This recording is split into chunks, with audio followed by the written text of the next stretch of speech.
Caros irmãos e irmãs, meu nome é Débora e pedimos que o Mestre Jesus e Maria de Nazaré continuem nos envolvendo com a sua paz e com o seu amor, hoje e para todo sempre.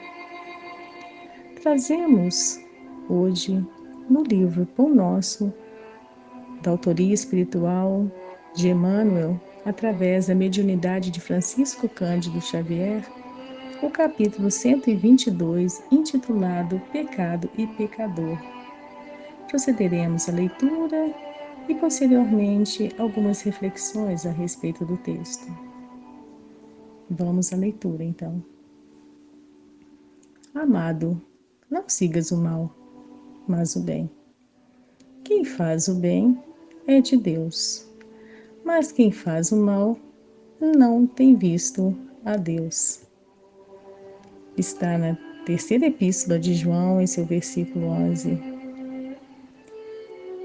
A sociedade humana não deveria operar a divisão de si própria como sendo um campo em que se separam bons e maus, mas sim viver qual grande família em que se integram os espíritos que começam a compreender o Pai e os que ainda não conseguiram pressenti-lo. Claro que as palavras maldade e perversidade ainda comparecerão por vastíssimos anos no dicionário terrestre, definindo certas atitudes mentais inferiores.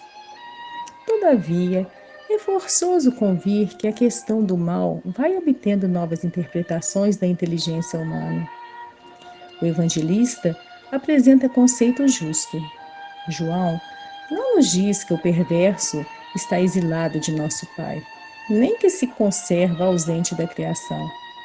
Apenas afirma que não tem visto a Deus.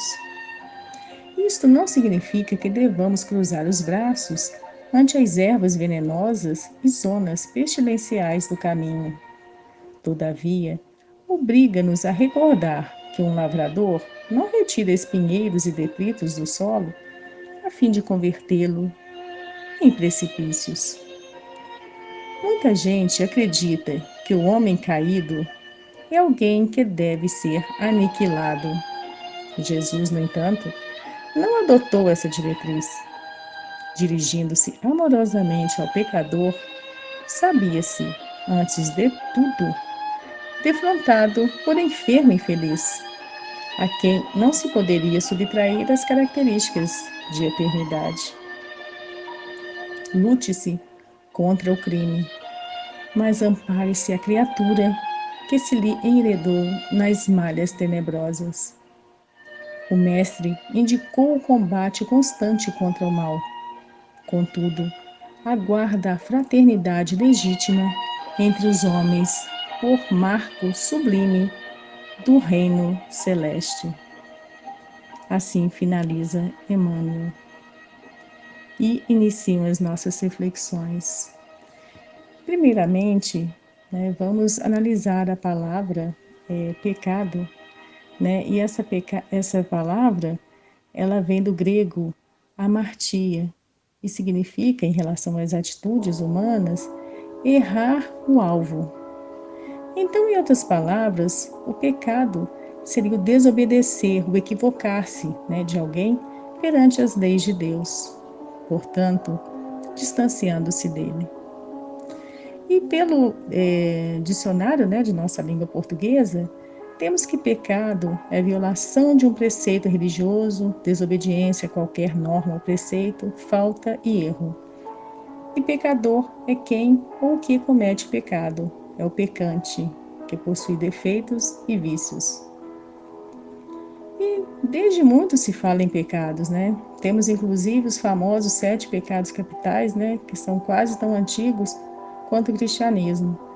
Mas eles só foram formalizados no século VI, no século VI, quando o Papa Gregório Magno, tomando por base as epístolas de Paulo, definiu como sendo 7 os principais vícios de conduta.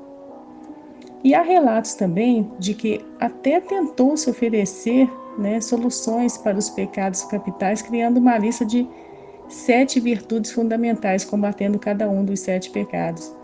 Mas esses vícios de conduta, né, que são chamados pecados capitais, que acabaram ficando mais famosos, né? E na epígrafe, né, da terceira epístola de João, nós temos que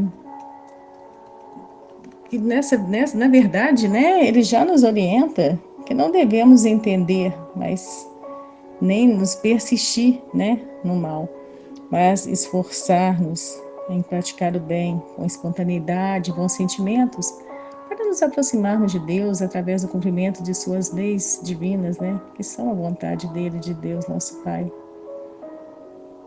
Está assim no final da epígrafe: quem faz o bem é de Deus, mas quem faz o mal não tem visto a Deus. Como Emmanuel nos diz, o evangelista João não diz que quem faz o mal está exilado, mas está distante de Deus. Quer dizer, é o ato de usar equivocadamente o livre-arbítrio que não vai nos afastar de Deus, porque Deus está sempre conosco. Basta que despertemos para mudar a rota, a direção, para a porta estreita da retidão, do esforço, da vontade de nos melhorarmos com sincero arrependimento quando nos equivocamos, para que consigamos perceber como o amparo esteve sempre presente. Nós é que não queremos pressenti-lo, por alimentar ainda as más inclinações, né? E do texto, vemos que desde muito cedo, né, quando nos descobrimos, né, como seres sociais, enquanto sociedade, e percebemos o outro, não na totalidade, mas muitos de nós têm a tendência de ir classificando as coisas, as pessoas, e inclusive comparando e qualificando como uma dualidade, né? Bom ou ruim, mal ou bem, obediente ou pecador. E já julgando tudo e todos que vão contra ao que acreditamos ser certo, né? E segregamos de nós, pois não nos serve, né? E por aí vai, né? É como no texto da semana passada, né? Vemos que as zonas estercorárias, né, que são os sentimentos inferiores, a gente acaba fazendo com que a gente não percebamos, né, que o outro também tem virtudes, né? Precisamos tomar bastante cuidado.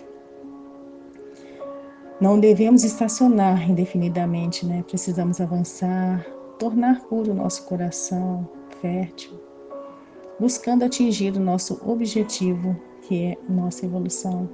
E o tempo é de cada um, né? Aqueles que prejudicam tudo o que vê pela frente, né? Faz mau uso, né? Desrespeito. Mas há outros que são como o lavrador, que limpa e cuida do terreno, não para destruí-lo, né? Mas para torná-lo fértil. E é como diz Emmanuel, né? Em outra obra, que ele fala que em uma semente de laranja há um pé de laranja, né? E ele plantado, né, vai dar outras tantas laranjas que terão incontáveis sementes, que serão outros tantos pés de laranja igualmente, e por aí vai, né? Como a natureza nos ensina a ser úteis, né, meus irmãos e irmãs?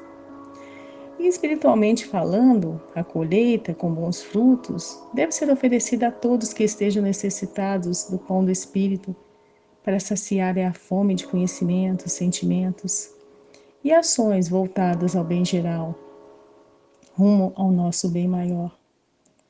E convivendo em paz uns com os outros, que vamos construindo um melhor lugar para se viver, para evoluir. Emmanuel nos alerta que não devemos cruzar os braços e sermos coniventes com o crime. Mas temos também os exemplos de Jesus, né, que Emmanuel disse no texto, onde Jesus acolhia os irmãos equivocados, né, como enfermos menos felizes, como crianças espirituais, mas acolhia com amor, com misericórdia, sem julgar, sabendo que naquele irmão há também a essência divina. Né? E para exemplificar esses ensinamentos de Jesus, né, Temos no livro No Mundo Maior, da coleção A Vida no Mundo Espiritual de André Luiz, o capítulo 3, intitulado A Casa Mental. A despeito de entender um pouco mais aqueles que se entretinham no mal, no crime, na inconformação, o instrutor Calderaro esclareceu assim: antes de mais nada, modifiquemos o conceito. Para auxiliarmos os espíritos sofredores, desencarnados ou não, é-nos imprescindível entender a perversidade como loucura, a revolta como ignorância e o desespero como enfermidade. E Calderaro continua: estas definições, em verdade, não são minhas. Aprendemo-las do Cristo, em seu trato divino, com a nossa posição de inferioridade na crosta terrestre. Jesus acolhia, Jesus acolhe, Jesus acolherá. Como nosso irmão maior, a nos sustentar, a mostrar-nos sempre o melhor, a melhor forma e o melhor caminho de sermos felizes. Não há filho preterido, né? O pai não se afasta do filho que dá trabalho, ao contrário, está sempre pendente, nunca desistindo, né? Com amor. Né? Nós, por ignorância, que muitas vezes afastamos do conchego do Pai amantíssimo, né? Mas quando permitirmos que a sua luz nos alcance, ilumine as sombras de nossa ignorância, rebeldia e incompreensão, perceberemos que poderemos desenvolver, crescer espiritualmente, né? E nós termos a convicção, né, que pela lei do progresso, vamos a caminho da luz a cada dia, a cada passo, rumo ao Pai e acolhidos por Ele, independente do estado e da condição que estejamos, da dificuldade em que nos encontremos. Tamanha a sua misericórdia. Confiemos, pois, meus irmãos e minhas irmãs. Muita paz a todos e que assim seja. Trazemos então uma canção cujo título é A Força do Bem, interpretada pelo grupo Bem. Fiquemos em paz. Me perguntam de onde vem esse olhar firme e seguro, quando tudo é desafio, quando tudo é tão escuro. As respostas que eu tenho